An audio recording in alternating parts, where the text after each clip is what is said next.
My outlook on the sector for 2023 is cautiously optimistic. I think that there's broad acceptance for the product now, over 10 years of existence, and increasing awareness. And despite market conditions and turmoil that we're seeing from the economy or potential turmoil that's coming, I think you have a whole new sector of renters that are looking for a better experience, more space, work from home. So I think that going forward, the economic headwinds will be a challenge for everybody, but I think the space has a lot of future growth. High interest rates have impacted my business significantly in two ways. It's created a whole new group of renters, right, that can't afford homes, don't want to buy homes in this high interest rate environment. But for my business, on the construction side, my borrowing costs have almost doubled.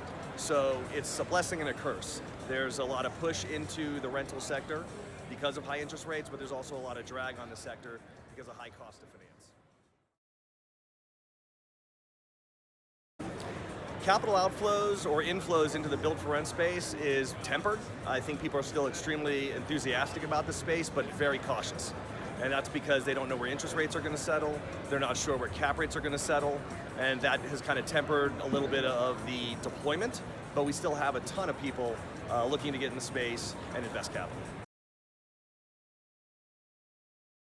Single-family home builders like Lennar and Horton have gotten into this space in a big way, and it's an interesting effect on the business because they're just dumping a bunch of houses in random neighborhoods out to the market, and there is a market for that. Where we differentiate from them is that we offer an experience that's unique. We have a management company on site, maintenance, an amenity package similar to that of a country club, and that experience is something that's highly sought after from a resident perspective. There's some negative pushback about Lennar and Horton, basically selling to the highest bidder, houses that should be going to the American public, the working class, but they can't compete against the Wall Street, 110% of price. Those days are a little bit behind us, but I do think there's a little bit of a rub on what should they be doing. Should they be selling into the rental pool, or should they be doing what their charter has been for the last 30, 40 years to provide housing to American families for sale? So, to be determined how that pans out.